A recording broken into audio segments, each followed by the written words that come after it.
ब्रज परिकरी प्रपन्ना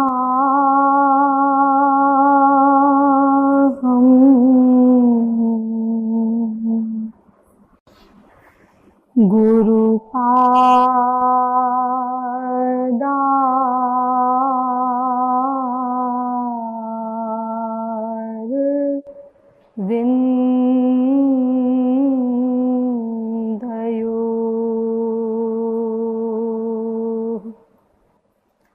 तस्य प्रेरणया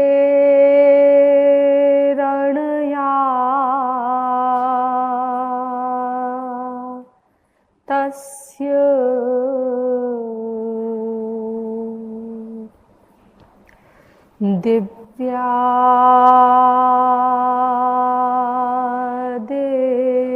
दिव्यादेशं वदाम्यहम्।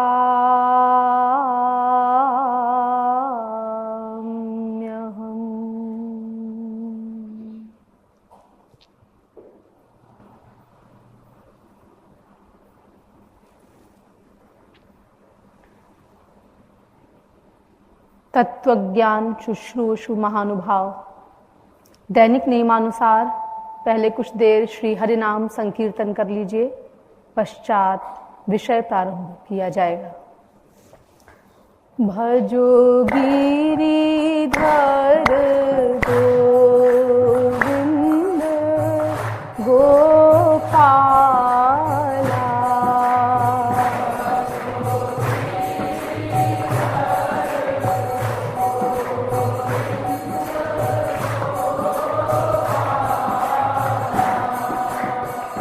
भजो गिरिधर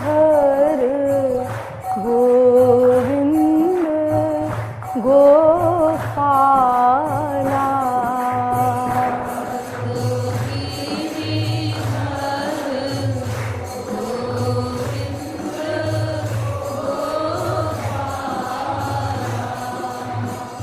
भजो गिरिधर गोविंद गोपाला,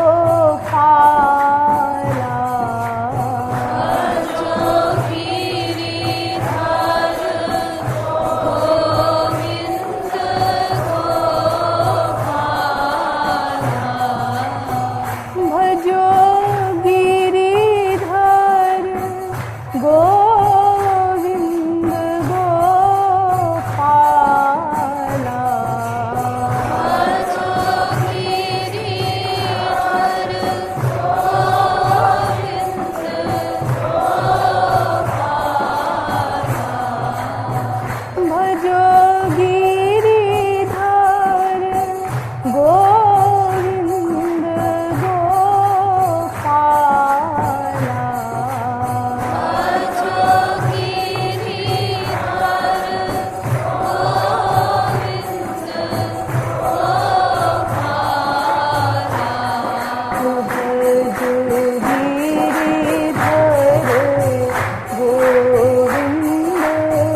गोपाला,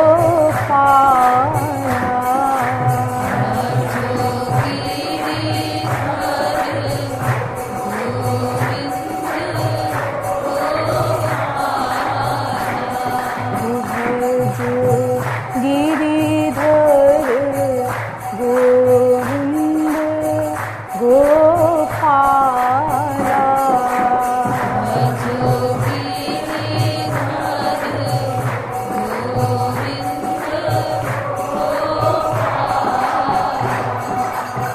बोलिए वृंदावन बिहारी लाल की, जगत गुरु श्री कृपालु जी महाराज की।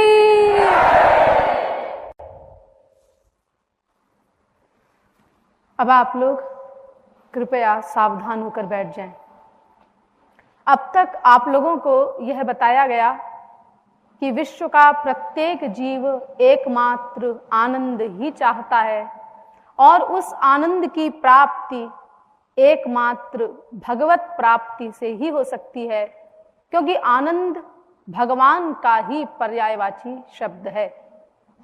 भगवत प्राप्ति के लिए सर्वप्रथम भगवान को जानना होगा, लेकिन भगवान को महानतम बुद्धिमान भी नहीं जान सकते, क्योंकि भगवान बुद्धि से सर्वथा परे है। भगवान को एकमात्र भगवान की कृपा से ही जाना जा सकता है, और भगवान की कृपा प्राप्त करने के लिए भगवान की शरणागति आवश्यक है। और ये भी बताया गया कि शरणागति मन को ही करनी है, क्योंकि प्रत्येक कार्य का एकमात्र कर्ता केवल मन ही होता है। लेकिन ये मन अनादिकाल से संसार के शरणागत है, इसीलिए सर्वप्रथम मन को संसार से विरक्त करना होगा।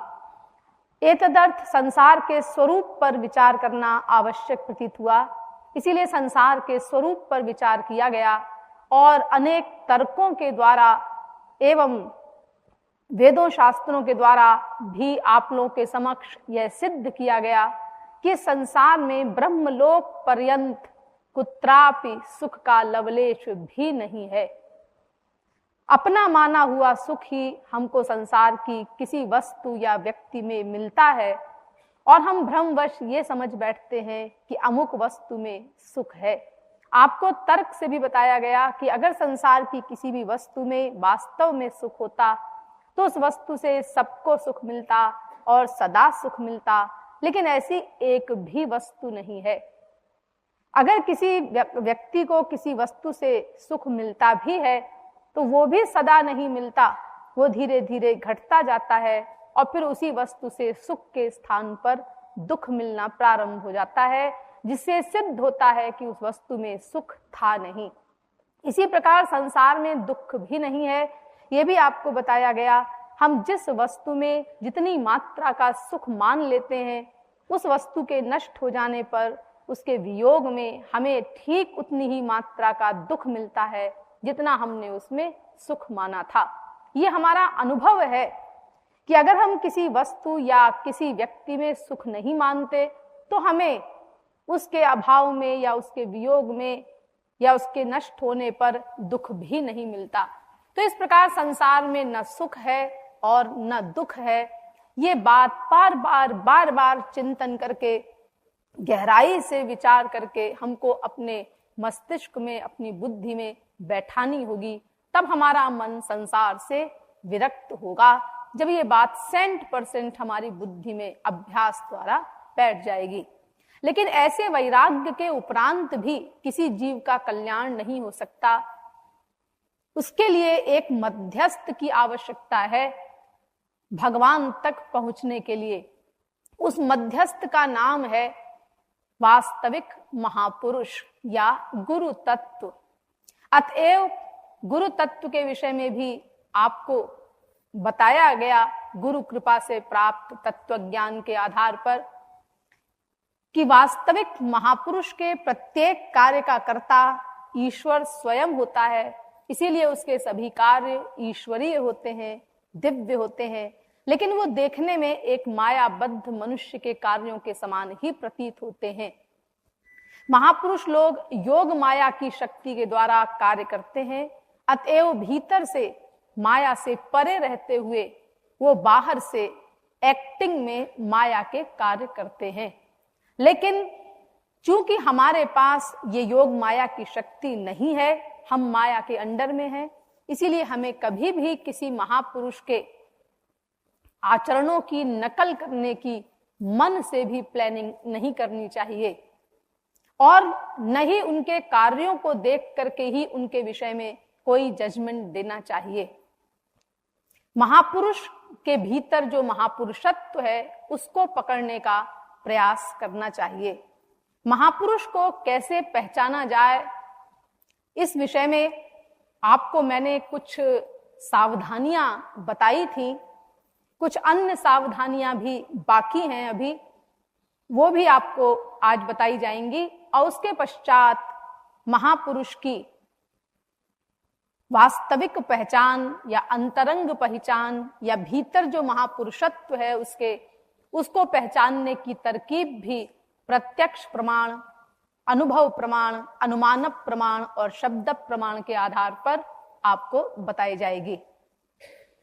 हाँ, तो देखिए, उस दिन मैंने आपको ये बताया था कि वास्तविक महापुरुष कभी किसी को संसार का सामान नहीं देता, क्योंकि संसार के सामान जीव को मदहोश करके भगवान से दूर कर देते हैं, जबकि महापुरुष का काम है जीवों को संसार से पृथक करके ईश्वर की ओर ले जाना। इसी प्रकार महापुरुष सिद्धियों का चमत्कार भी नहीं दिखाता, ये भी आपको बताया गया। महापुरुष तो एक मायातीत सिद्धि होती है, मोक्ष, उसका भी अपमान कर देता है, उसको भी ठुकरा देता है। तो उसके लिए ये सात्विक, राजस, तामस, ये सिद्धियां जो है माया की, भला इनका क्या महत्व है? वो तो मौसम कौन कुटिल खलकामी के अनुसार सदा अपने को छिपाता ही है। वो सिद्धियों का चमत्कार दिखा करके प्रतिष्ठादि पाने का प्रपंच नहीं रखता, प्रतिष्ठादि पाने की बीमारी अपने दिमाग में नहीं पाल सकता। आज आपको अन्य कुछ बातें बताने जा रही हूं। वास्तविक महापुरुष किसी को शाप भी नहीं दे सकता। कई ऐसे निकृष्ट बाबा हमारे देश में घूमते रहते हैं, वो आप लोगों के पास आते हैं, बच्चा, हाँ बाबा जी जरा एक बद्रिक आश्रम का टिकट मंगा दे। बाबा जी इतना पैसा तो मेरे पास नहीं है। देख बच्चा, चुपचाप मंगा दे,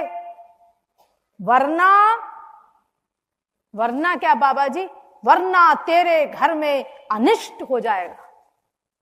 आप लोग डर जाते हैं ऐसे बाबाओं से।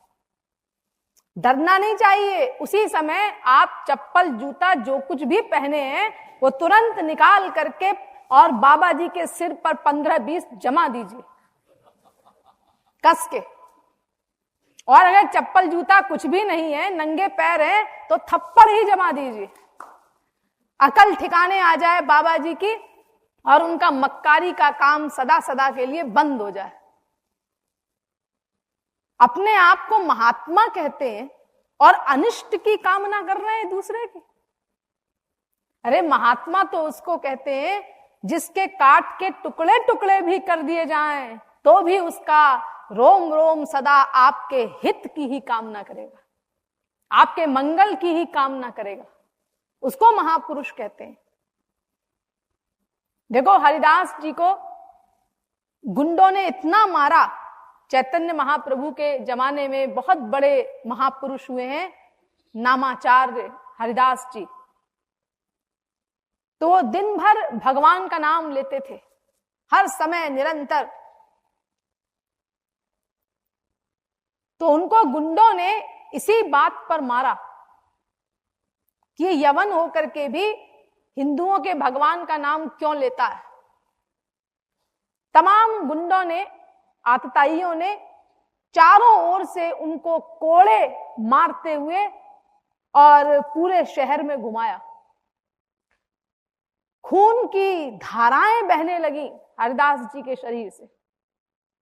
अंत में जब वो बेहोश होके गिर गए तो उनको मरा हुआ समझ करके गंगा जी में फेंक के वो गुंडे चले गए।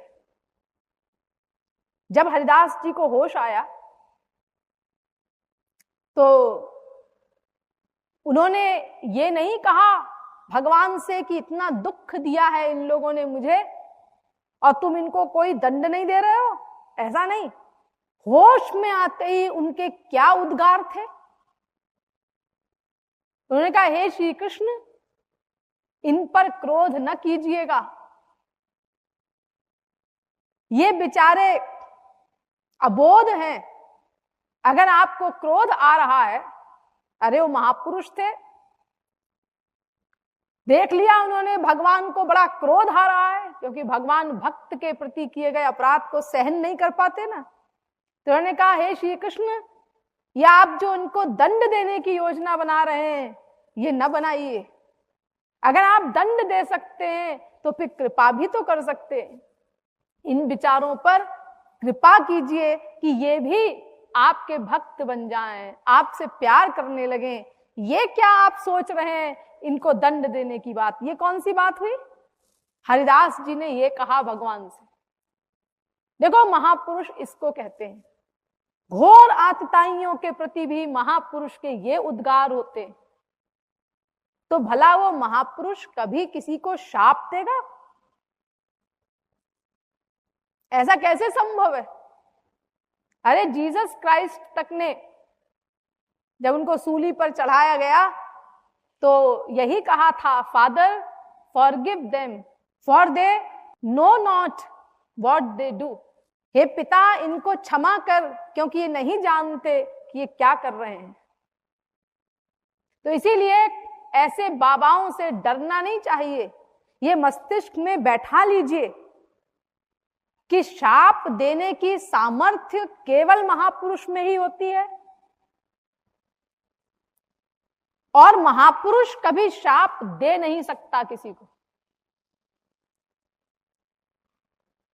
आप लोग अगर ये कहें कि भाई हमने तो पढ़ा है ग्रंथों में कहीं कहीं कि महापुरुषों ने भी शाप दिया, नारद जी ने दिया, दुर्वासा जी ने दिया, कई महापुरुषों ने दिया, तो वो शाप नहीं है, उसको शापानुग्रह बोलते हैं। यानी वो लोक हिताय हुआ है, कल्याण के लिए हुआ है। शाप का मतलब होता है जिसमें किसी का नुकसान हो, अमंगल हो, और जिसका परिणाम मंगल कारक है, उसको शाप नहीं बोला जाता। तो वास्तविक महापुरुष कभी किसी को शाप नहीं दे सकता। और अब इसका ठीक उल्टा भी सुन लीजिए, वास्तविक महापुरुष कभी किसी को आशीर्वाद भी नहीं देता। ये आशीर्वाद की बीमारी बीच के पेट पालू लोगों ने चलाई है। वास्तविक महापुरुष के यहां ये सब नहीं होता। महापुरुष आशीर्वाद अगर दे सकता होता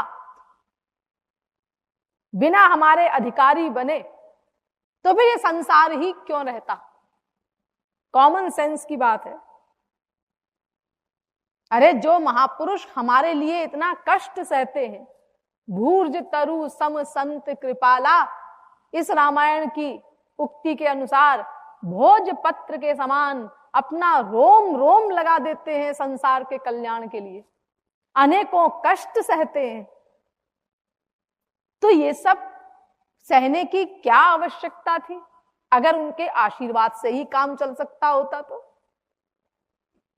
अरे आप लोग कहते हैं ना कि भगवान अपने भक्त की बात नहीं टालते कभी भी, तो क्या अनादिकाल से अब तक किसी महापुरुष को इतनी अकल ही नहीं आई कि भगवान से वरदान मांग ले कि हे भगवान, इन संसार के सब जीवों का कल्याण करो, ये विश्व के सब जीव मायातीत होकर के, निर्ग्रंथ होकर के दिव्यानंद से युक्त हो जाएं। अरे कोई महात्मा खड़ा हो जाता इंडिया में और संपूर्ण विश्व का कल्याण हो गया होता। अरे महात्मा के कहने से भगवान करते, खुद ही कर देते। महात्मा के कहने की भी क्या आवश्यकता है? खुद भगवान कर देते। अगर ऐसा कर सकते होते तो वो भी तो बार बार अवतार लेकर के आते हैं, उन्हें कम गालियां पड़ती हैं क्या? लेकिन अनादिकाल से अब तक ऐसा किसी ने नहीं किया, क्योंकि ऐसा कर नहीं सकते जब तक जीव अधिकारी न बने। वरना क्या है, महापुरुष का क्या कोई घटना है? अरे उसके पास तो अनलिमिटेड स्पिरिचुअल पावर है, कोई नुकसान तो उसका होना नहीं है, कोई कम तो होना नहीं है। और अगर नुकसान भी होना होता, कुछ घटना भी होता महापुरुष का, तो भी महापुरुष ऐसा कर देता, अगर वो ऐसा करने में समर्थ होता तो। क्योंकि महापुरुष तो ये चाहता है, उसका हृदय तो ऐसा होता है कि हमको नरक मिल करके भी अगर इन संसार के जीवों का कल्याण होता है तो होना ही चाहिए। यहां तक तैयार है महापुरुष। तो देखो युधिष्ठिर जी महाराज, उनको जब नरक से गुजारा जा रहा था, नरक में घुमाया जा रहा था, तो वहां के जीवों को बहुत शांति मिली। उनके शरीर से लग करके जो हवा मिली, वो नरक में जो यातना सह रहे थे जीव, तो बहुत शांति मिली उन लोगों को। तो युधिष्ठिर जी ने जब ये देखा तो उन्होंने यमराज से कहा कि भाई मैं तो यहीं पे रहूंगा। उन्होंने कहा नहीं नहीं, आप कैसी बात कर रहे हैं, आपके लिए तो वहां स्वर्ग में कोठरी तैयार है। उन्होंने कहा हमको स्वर्ग वर्ग का क्या करना है, हमें तो जो आनंद प्राप्त है वो तो प्राप्त है ही। अगर हमारे यहाँ रहने से इन जीवों को शांति मिलती है, इनके दुख दूर होते हैं, तो हमें नहीं जाना स्वर्ग या कहीं पे, हमको तो यहीं पर रहना है। बड़ी मुश्किल से उनको ले जाया गया। तो महापुरुष तो यहां तक तैयार रहता है, तो अगर किसी महापुरुष के आशीर्वाद देने से काम चलना होता बिना जीव के अधिकारित्व के, तो ये संसार ही समाप्त हो गया होता, सबको ले गए होते महापुरुष लोग गोलोक एक आशीर्वाद देकर। इसीलिए महापुरुष किसी को आशीर्वाद नहीं देता, ये भी दिमाग में बैठा लीजिए। एक बार हमारे महाराज जी बंबई आए हुए थे, तो वहां पर बहुत बड़े म्यूजिक डायरेक्टर हैं, आपने नाम सुना होगा, यशवंत देव। वो फिल्मों के लिए म्यूजिक देते थे। और ये जो आप मन्ना डे जी के भजन सुनते हैं श्री महाराज जी के, रेडियो में अक्सर आते हैं, तो उन मन्ना डे के गाए हुए भजनों का संगीत पहले उन्होंने ही तैयार किया था। तो वो श्री महाराज जी से मिलने के लिए आए बंबई में दर्शन के लिए, और महाराज जी से कहा कि महाराज जी मैंने जो आपके पदों का संगीत तैयार किया था, तो वो मैं आपको सुनाना चाहता हूं, कल मैं आ सकता हूं क्या? महाराज जी बोले अरे इसमें पूछने की क्या बात है। तो अगले दिन अपना वो एक तबलची को साथ में लेकर और हारमोनियम लेकर श्री महाराज जी के पास आए, और उन्होंने वो पद सुनाए सब श्री महाराज जी के। मैं वहीं पर थी। तो जब ये अपनापन रखना मेरे घनश्याम, ये पद जब वो गाने लगे और इसमें अंतिम लाइन तक पहुंचने वाले थे, तो गला भर्रा गया उनका, गा नहीं पाए, इमोशनल हो गए और रुक गए। और महाराज जी से बोले महाराज जी मैंने आपके पदों का संगीत तैयार किया है, और उसी से मेरे अंतःकरण पर जो प्रभाव पड़ा है, उससे मैं ये कह सकता हूं कि आपने इन पदों में क्या भरा है, ये अनुभवी ही जान सकता है। कितनी गहराई है आपके पदों में, कितना भाव भरा हुआ है इन पदों में, मैं उसका वर्णन नहीं कर सकता। रोते रोते बोले। खैर महाराज जी को तो अपनी तारीफ वारीफ सुननी अच्छी नहीं लगती, आप लोगों को पता ही है। कोई पुराना होता है तो डांट ही देते हैं उसको, लेकिन वो चूंकि नए व्यक्ति थे, उनको कैसे डांटते, वहां से उठ के अपने कमरे में चले गए, तो वो भी पीछे पीछे चले गए और जाकर के महाराज जी के पास बैठ के बार बार बोले महाराज जी मुझे आशीर्वाद दीजिए ना, आशीर्वाद दीजिए ना। अब हमारे महाराज जी के यहाँ तो ये सब पाखंड है ही नहीं। तो महाराज जी बस मुस्कुराते रहे, कुछ बोले नहीं। बार बार कहा तो प्यार से एक हल्की सी चपत उनके गाल में यूं लगा दी महाराज जी ने, लेकिन फिर भी कहते रहे। और महाराज जी ने जब नहीं सुना तो जबरदस्ती महाराज जी का हाथ उठा करके अपने सिर पे रख लिया। तो देखिए वास्तविक महापुरुष न किसी को शाप देता है और न किसी को आशीर्वाद देता है। और देखो महापुरुष को पहचानने में एक सावधानी आपको यह भी रखनी है कि बहिरंग स्वरूप नहीं देखना है उसका। लोग जब किसी महापुरुष को पहचानने के लिए चलते हैं तो सबसे पहला काम क्या करते हैं? किसी महात्मा के पास जाते हैं जब शरीर देखते हैं उसका, इसकी आंख कैसी है, इसकी नाक कैसी है, इसका मुंह कैसा है, इसकी लंबाई कितनी है, इसकी चौड़ाई कितनी है, ये कैसे बोलता है, ये कैसे देखता है। नहीं ये सब क्या देख रहे हो? ये देख रहा हूं कैसा है ये महात्मा। महात्मा? अरे महात्मा माने महान आत्मा। आत्मा भीतर होती है कि बाहर देख रहे हो तुम? ये बाहर से क्या दिखाई पड़ेगा तुमको? अरे शरीर तो सबका एक सा होता है, चाहे वो देवता का हो, चाहे राक्षस का हो, चाहे मनुष्य का हो। शरीर तो सबका उसी प्रकार है, शरीर क्या देख रहे हो तुम? और अगर शरीर में कोई अलौकिक चीज है तो वो इन आंखों से नहीं दिखाई पड़ेगी तुमको, उसको देखने के लिए दिव्य आंखें चाहिए। अरे भगवान भी आते हैं, चिदानंदमय देह तुम्हारी वाले भगवान, तो उनकी दिव्यता कोई नहीं देख पाता कोई, वो भी जाकी रही भावना जैसी के अनुसार ही दिखाई देते हैं। तो महापुरुष के शरीर में अगर अलौकिक चीज भी हो जाए तो तुम्हें इन आंखों से दिखाई कैसे पड़ेगा? एक बार अष्टावक्र जनक जी की सभा में गए। अष्टावक्र बहुत बड़े योगीश्वर हुए हैं और उनके पिता भी प्रकांड ब्रह्मर्षि थे। तो जब ये अष्टावक्र पेट में थे तो इनके पिता जब वेद मंत्र बोले तो ये भीतर से आवाज करें, बोले पिताजी आप ये मंत्र गलत बोल रहे हैं। तो बार बार जब ऐसा किया तो पिता ने शाप दे दिया, जा तू 8 जगह से टेढ़ा पैदा हो। तो अष्टावक्र 8 जगह से टेढ़े पैदा हुए, इसलिए उनका नाम पड़ा अष्टावक्र।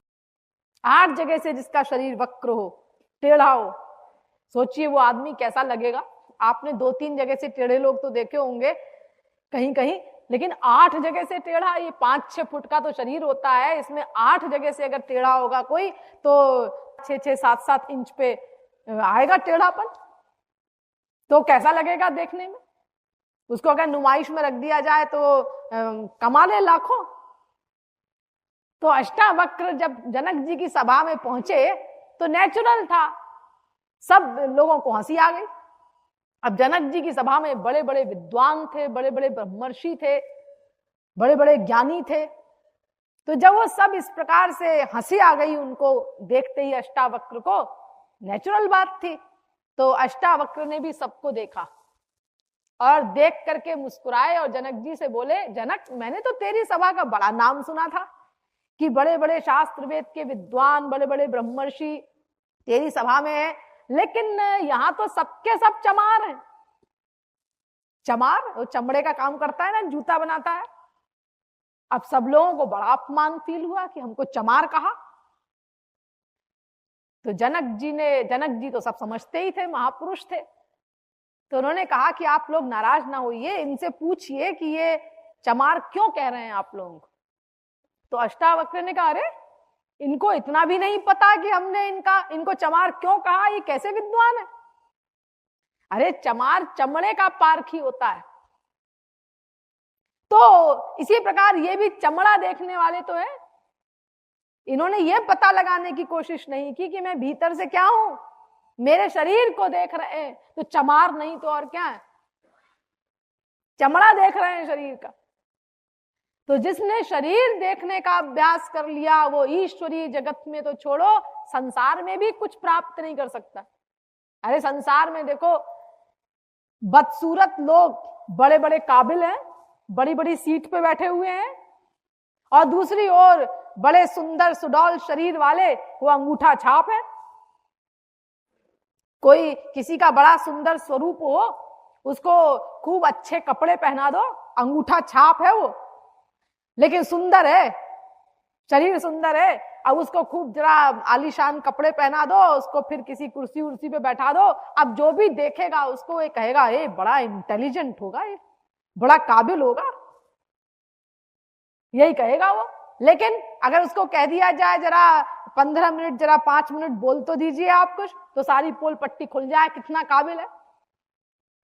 तावच्च शोभते मूर्खो यावत् किंचिन्न भाषते। जब तक वो नहीं बोलता तभी तक बड़ी हाई पर्सनैलिटी है, बड़ा काबिल है। देखो हमारे देश में हजारों महात्मा ऐसे हैं जो शास्त्र वेद का नाम नहीं जानते, भगवान से कोई मतलब नहीं, लेकिन अपना पेट पालने के लिए, लोगों को ठगने के लिए मौनी बाबा बन जाते हैं। मौनी बाबा। अब आप क्या करेंगे, बाबा जी कुछ बताइए, हमारे कल्याण का मार्ग, हमारा कल्याण कैसे होगा। अरे वो तो मौनी बाबा है, वो कैसे बोलेंगे, उनके शिष्य कह रहे हैं। ये इनको आता तो सब कुछ है, सब शास्त्रों वेदों का प्रकांड ज्ञान है इनको, लेकिन इन्होंने 12 वर्ष का मौन ले लिया है। चेले बता रहे हैं, यानी ऐसे ऐसे घूम रहे हैं। तो देखिए, ये शरीर को देख करके, बहिरंग स्वरूप को देख करके हम कोई पता नहीं लगा सकते। इसीलिए महापुरुषों के बहिरंग वेश को भी कभी नहीं देखना चाहिए। लाल कपड़ा पहने हैं कि पीला कपड़ा पहने हैं कि काला कपड़ा पहने हैं,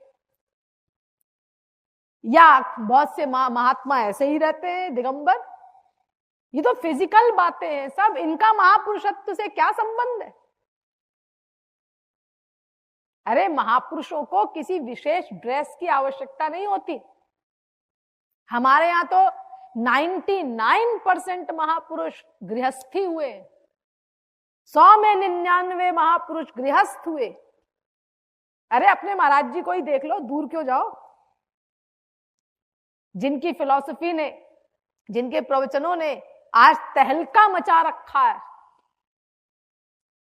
बड़े बड़े पढ़े लिखे, बड़े बड़े ICS ऑफिसर्स, बड़े बड़े जजेस, बड़े बड़े कमिश्नर्स और बड़े बड़े काबिल मिनिस्टर्स आदि, ये सब आते हैं ना महाराज जी के पास, आप लोग देखते हैं, और हर एक के मुंह से एक ही वाक्य निकलता है, ऐसा तत्व ज्ञान हमें कहीं नहीं मिला।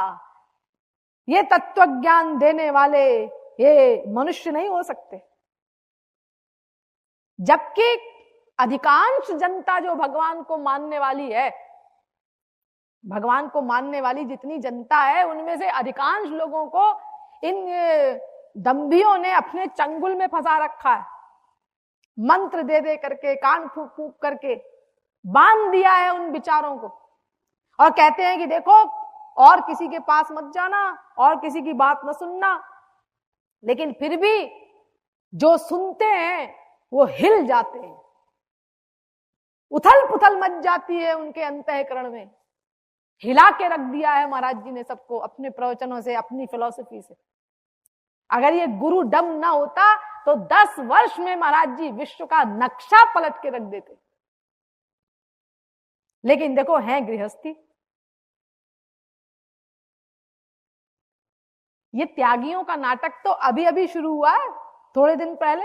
ये कलयुग में ही ये सब दंभ शुरू हुआ है। पहले तो महापुरुष लोग अपने को छिपाते थे कि हमें कोई जाने ना कि हम महापुरुष हैं।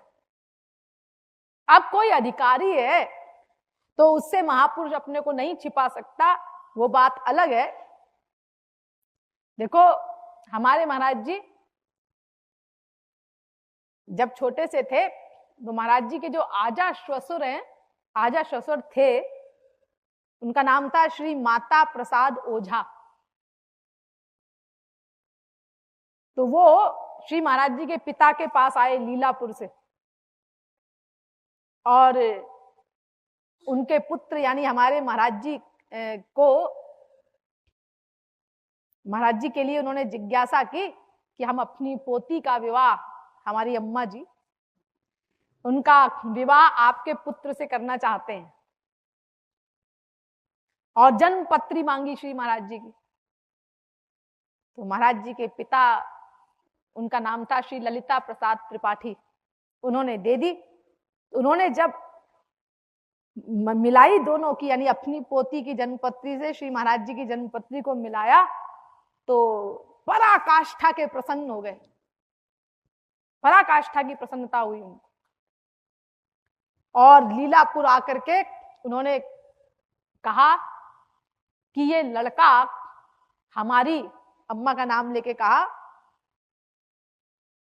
हमारी पद्मा के लिए अत्यंत उपयुक्त है, संपूर्ण विश्व में इससे श्रेष्ठ कोई लड़का हो ही नहीं सकता, असंभव है। वो श्री माता प्रसाद जी ओझा अपने क्षेत्र के और अपने समय के बहुत बड़े विद्वान थे, संस्कृत के और ज्योतिष के भी बहुत बड़े विद्वान थे। तो उन्होंने डिक्लेयर किया महाराज जी की जन्मपत्री की रीडिंग करके लीलापुर जाकर के, ये लड़का कोई देव पुरुष है, इसका संसार में बड़ा नाम होगा, अपनी पोती के लिए ये लड़का अत्यंत उपयुक्त है। अब चूंकि वो महाराज जी को जान गए थे, इसीलिए महाराज जी का बहुत आदर करते थे। महाराज जी तो बहुत छोटे से थे जब ब्याह हुआ उस समय उस क्षेत्र की और कुल की परंपरा के अनुसार बचपन में ही ब्याह हो जाता था। तो वो क्या करें कि महाराज जी जब जाएं तो संस्कृत में शास्त्रों की चर्चा छेड़ दें महाराज जी से। अब उनके सामने कैसे छिपाएं महाराज जी, क्योंकि कोई अधिकारी है तो उसके आगे तो आउट करना ही पड़ेगा। अगर लोहा है तो उसके आगे चुंबक कैसे छिपाएगी अपने आप को। तो महाराज जी फिर उनसे संस्कृत में ही बातें करते थे और शास्त्रों का सिद्धांत सब शास्त्रालोचन करते थे। तो मिडिल स्कूल में पढ़ने वाले एक लड़के को, छोटे से लड़के को इस प्रकार संस्कृत में शास्त्रालोचन करते हुए देख करके वो बहुत खुश होते थे महाराज जी के आजा श्वसुर, और सबसे कहते थे कि ये लड़का, ये मनुष्य नहीं है, मेरी बात पर विश्वास करो, मैं ज्योतिषी हूं, मैंने सब गणना की है और मैं संस्कृत का बहुत बड़ा विद्वान हूं। मैं बता रहा हूं ये लड़का कोई साधारण नहीं है, ये कोई अवतारी पुरुष है, ये संसार का उद्धार करने के लिए आया है। तो देखो, किसी किसी के आगे श्री महाराज जी की दाल नहीं गल पाती, वरना तो आप लोगों को पता ही है कि वो कितना छिपाते हैं अपने आप को। यहां तक कि प्रवचनों में वो जो बातें बताते हैं, बारीक बातें, उनको सुन करके हर एक को ऐसा लगता है, आप लोगों को महसूस होता होगा जैसे सब जीवों के साथ रह करके उनके हर कार्य को ये देखते हैं और सबके भीतर बैठ के उनके आइडियाज नोट करते हैं। तभी ऐसी बातें सब एक एक बारीक बात बताते हैं संसार के लोगों की, लेकिन सब कुछ बता देंगे अपने प्रवचन में और फिर अंत में कहेंगे, आप लोगों ने सुना ही होगा, ऐसा हमारा ख्याल है, हमें कोई अनुभव तो है नहीं। आपको ख्याल कहां से आ गया जी? जब आपको कोई अनुभव नहीं, आपने वो चीज देखी नहीं, कभी सुनी नहीं, तो आपको ये ख्याल कैसे पैदा हो गया? अरे हम लोगों को तो वही ख्याल आता है जिसका हमको अनुभव है।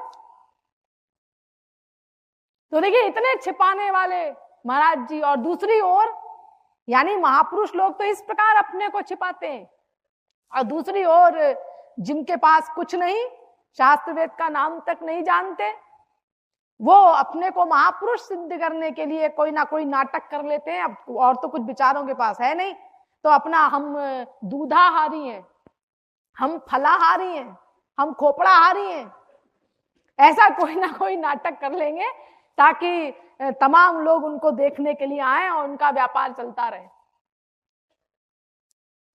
तो वास्तविक महापुरुष किसी भी रूप में हो सकता है, बहिरंग वेश नहीं देखना है हमको किसी भी महापुरुष का। बहिरंग बात पर ध्यान ही मत दो, सूट बूट में भी महात्मा हो सकते हैं और पीले कपड़ों में भी काल नेमी हो सकते हैं।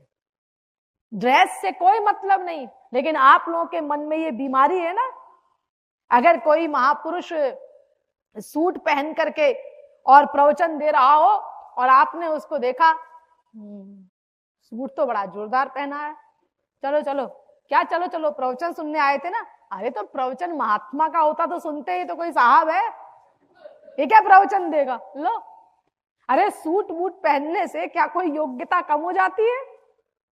वो तो कपड़ा है। अब पीले कपड़े पहन के क्या कोई योग्यता बढ़ जाती है? योग्यता जो है वो तो रहेगी ही, ड्रेस से क्या फर्क पड़ता है? लेकिन ऐसी कुछ बीमारी है लोगों को कि बहिरंग चीज देखते हैं। जो पीले कपड़े पहना हो, जिसने सिर मुड़ा रखा हो या सिर बाल बढ़ा रखे हो, तिलक विलक लगाया हो, वो ही महात्मा है। तभी तो तमाम दम्भियों को मौका मिल रहा है घूमने का। इसलिए महात्मा को पहचानते समय उसके बहिरंग स्वरूप को भी नहीं देखना चाहिए। और महापुरुषों के सिद्धांत भी अलग अलग होते हैं, इसलिए उनके प्रपंच में भी नहीं पढ़ना चाहिए।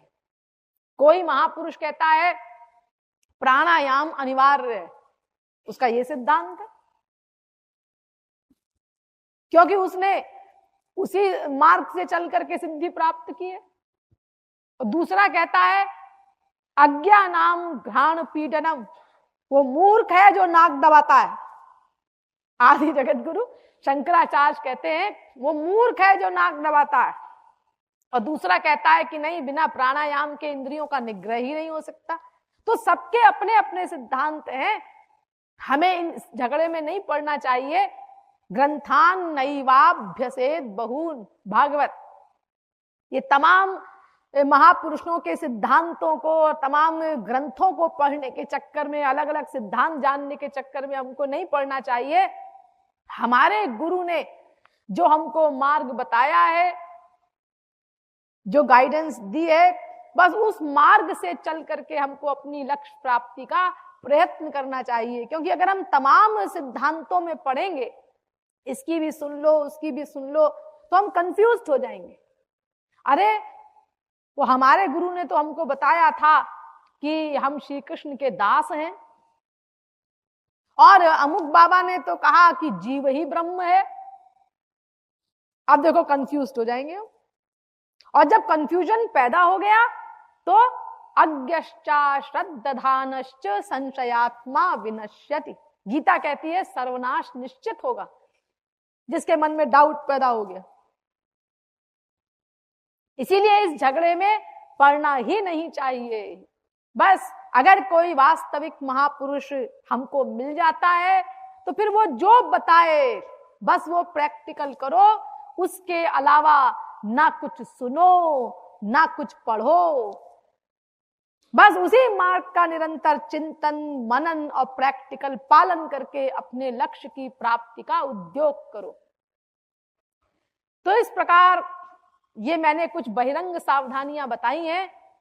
इसके बाद प्रत्यक्ष प्रमाण, अनुभव प्रमाण, अनुमान प्रमाण और शब्द प्रमाण के द्वारा मैं आप लोगों को ये बताऊंगी कि भीतर जो महापुरुषत्व होता है महापुरुष के, उसको किस प्रकार से पकड़ा जाए। ये 4 ही प्रमाण होते हैं किसी भी तत्व का निर्णय करने के लिए। इन चारों से आपको महापुरुष की अंतरंग पहचान बताई जाएगी, लेकिन आज नहीं कल। बोलिए वृंदावन बिहारी लाल की, श्रीमद सद्गुरु सरकार की।